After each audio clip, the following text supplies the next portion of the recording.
আন্তরিক জয়গুরু। আসতে পেরে অত্যন্ত ভালো লাগছে। আমি খুব বাস্তববাদী আর কি। আমি দুটো একটা কথা বলার চেষ্টা করছি, যেটা আমার জীবনে ঠাকুরকে ধরে আচার্যদেবের সান্নিধ্য লাভের মধ্য দিয়ে যে রেজাল্ট, তার বহিঃপ্রকাশ করার চেষ্টা করছি। আমি কিছুদিন আগে আন্দামান নিকোবর দ্বীপপুঞ্জে গিয়েছিলাম আচার্যদেবের নির্দেশে আর কি। পূজনীয় বিঙ্কি দাদা দুটো মন্দির উদ্বোধন করলেন। আর এর আগে আমরা 2002 সালে গেছিলাম। আমরা আমার বন্ধু ছিল সঙ্গম প্রকাশ শর্মা। যাই হোক, 19শে এপ্রিল আমরা যাই। তো 6 জন ছিলাম। তো 3 জনের আই কার্ড আধার কার্ডের একটু অসুবিধা হয়েছিল, তারা অরিজিনাল কপি নিয়ে যায়নি। ভয়ঙ্কর জটিল পরিস্থিতির সৃষ্টি হলো। যাই হোক, ঠাকুরের দয়ায় রক্ষা পেয়ে গেলাম। আমরা যথারীতি পোর্ট ব্লেয়ারে পৌঁছালাম। 9টা 20-তে ফ্লাইট ছিল, 11:30টায় পৌঁছে গেছে। তো সেখানে অনেক গুরু ভাই ছিলেন। 2002 সালে পরম পূজ্যবাদ শ্রী শ্রী দাদা 3000 দীক্ষার আশীর্বাদ করেছিলেন। ওখানে 3000 দীক্ষা দিতে হবে 2 মাসের ভিতরে। তো 3468টা দীক্ষা হয়েছিল। তো অনেক পুরানো মানুষের সঙ্গে দীর্ঘদিন দেখা হয়নি, যোগাযোগ হয়নি। এটাও একটা আকাঙ্ক্ষা ছিল সেই মানুষগুলির সঙ্গে যাতে আবার দেখা হয়ে যায় আর কি। তো যাই হোক, সেখানে পৌঁছে একটা বাড়িতে থাকলাম। তারপরে কয়েকদিন থেকে প্রচুর দীক্ষা হলো। এবার 29 এপ্রিল সকালে 8টা 20-তে ফ্লাইট। তো আসছি, তখন দেখলাম ওই 3 জনকে প্রথম গেটে আটকে দিল। বললো কোনোভাবেই এদের আমি অ্যালাউ করতে পারবো না। বললাম সলভটা করার উপায় বলে দিন, কি করে সলিউশন হবে। বলেন এখানে যে ম্যানেজার বসে আছেন খুব স্ট্রিক্ট প্রিন্সিপালের মানুষ, যদি উনি দেন তাহলে আমি ছাড়তে পারি। তা যাই হোক, ওনাকে বুঝিয়ে, এরই নাম যাজন আর কি। তো যাই হোক, যাজনের মাধ্যমে তিনি ছেড়ে দিলেন। তার মমতা প্রেমে রুদ্র হলো আর কি। এবার থার্ড যে জায়গাটা গেছে, এক তামিল ভদ্রমহিলা ছিলেন, তিনি আটকে দিলেন। তিনি বললেন এই 3 জনকে কিছুতেই অ্যালাউ করবো না। আমি বললাম 2 জায়গা থেকে পেরিয়ে এলাম, দমদম এয়ারপোর্ট থেকে এলাম, এই কাগজেই আমাদের ছেড়ে দিন। বললেন না, কিছুতেই ছাড়লেন না। খুব রিকোয়েস্ট করলাম, কিছুক্ষণ পরে আবার রিকোয়েস্ট করলাম, ছাড়লেন না। তোমার ঠাকুরের একটা কথা মনে ছিল যে যজন যাজন ইষ্টভূতি ঠিক ঠিক করলে উপস্থিত বুদ্ধি আসে।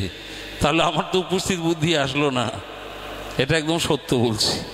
ভাবলাম নিজের জীবনে কত ঘাটতি, কত খাঁকতি, আর চাহিদা অনেক, কি করে হবে। তো আবার কি একটা জায়গায় নাম করছি, আর যাদের অ্যালাউ হবে না বলেছে তারা কাঁদতে শুরু করেছে। ফ্লাইটে টাইম কাছাকাছি চলে আসছে। তো আবার মনে হলো আর একবার গিয়ে রিকোয়েস্ট করি। থার্ডবার গিয়ে যখন বললাম এক্সকিউজ মি, মাই মাদার কথা শুনে তার ভাবান্তর ঘটল। তখন তিনি বললেন আপনাকে অনেকক্ষণ দাঁড় করিয়েছি।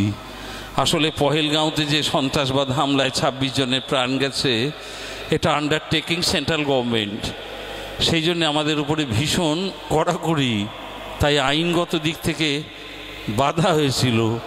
তার সাবঅর্ডিনেটকে ডাকলেন, ডেকে বললেন এর আমার নিয়ারেস্ট এবং ডিয়ারেস্ট, এদের ফ্লাইটে ওটা সব ব্যবস্থা করে দিন। তাহলে কিছুক্ষণ আগে নিয়ারেস্ট ডিয়ারেস্ট ছিলাম না, কিন্তু এখানে ঠাকুরের দয়া। তাহলে ঠাকুরকে ছায়া সঙ্গী করে চলতে হবে। কিবা সমুদ্রে, জঙ্গলে, ঘরে, বাইরে, রাস্তাঘাটে আমরা অফলাইন বা অনলাইনে বা উৎসবে সৎসঙ্গে আদর্শের কথা শুনি, বলি রাত বিদ গিয়া বাদ ভি বিদ গিয়া, শুনেছি বাস হয়ে গেছে, দ্যাটস এনাফ। সেই জন্য চরিত্র গঠন হয় না। আরেকটি ঘটনা বলে আমি শেষ করছি। আমাদের একটা ড্রাইভারের প্রয়োজন ছিল আজ থেকে কয়েক বছর আগে। তো আমাদের মাধ্যমে দীক্ষিত, আমার মাধ্যমে আমি বললাম রঞ্জিত একটা ভালো ছেলে দেখে দাও, মদ টদ যেন না খায়, অন্যরকম কিছু হলে আমি ঠিক সাইজ করে নেবো, কিন্তু এই ধরনের লোককে তুমি দিও না। তো বলো ঠিক আছে পরেশদা, নেশাগ্রস্ত নয় এমনতর মানুষকে আমি পাঠাচ্ছি মন্দিরে। তা 7-8 দিন বাদে একজন আসলেন, বললেন পরেশদা কে আছেন? আমি বললাম আমি। তা বললেন আপনি কি ড্রাইভার খোঁজ করছিলেন? আমি বললাম হ্যাঁ। তখন বললেন আমি আজ থেকেই ডিউটি করবো, এরকম কথা হয়েছে ওনার সঙ্গে? আমি বললাম হ্যাঁ, আমার সঙ্গে তাই কথা ওনার হয়েছে। ঠিক আছে।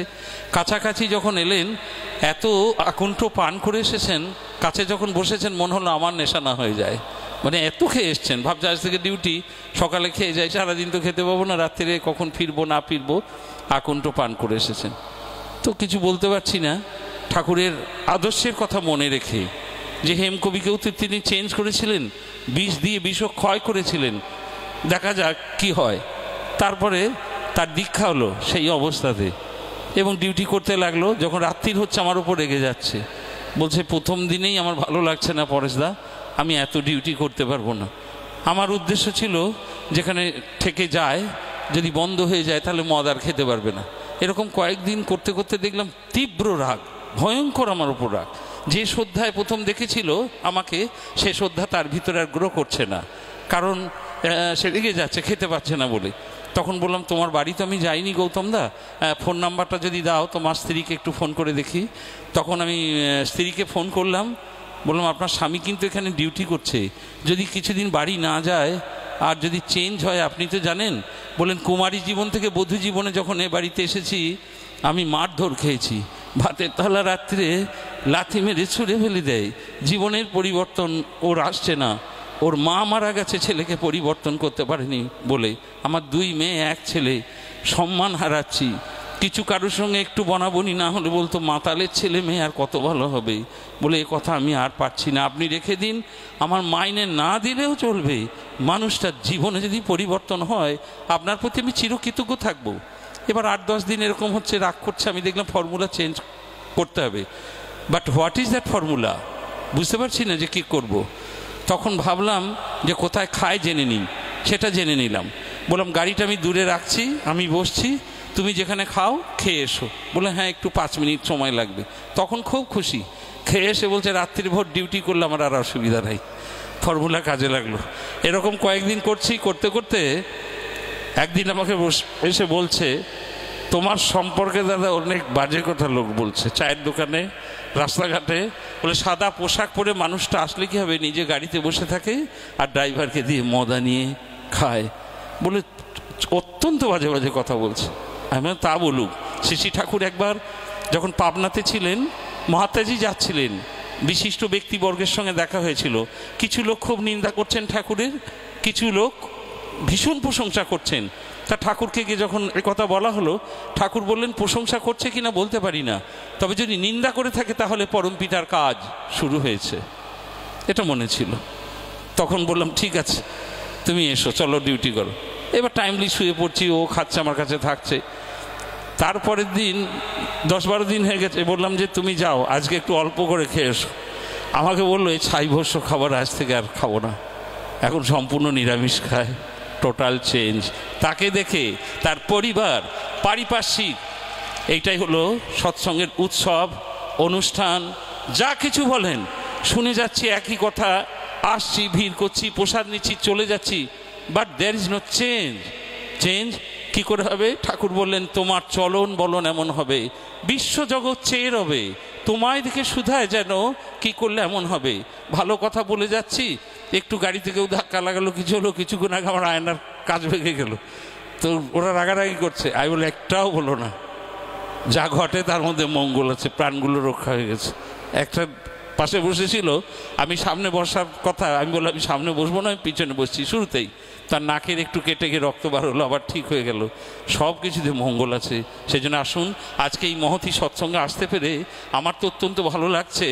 আর এই ভালো লাগাটাকে কাজে লাগিয়ে আমরা যেন চরিত্র গঠন করি, শুধু সাদা পোশাক পরে নয়। সাদা পোশাকের অমর্যাদা যাতে না হয় কোনো দিন কখনো, সেটাকে লক্ষ্য রেখে চলা। সকলে ভালো থাকুন, সুস্থ থাকুন, জয় গুরু।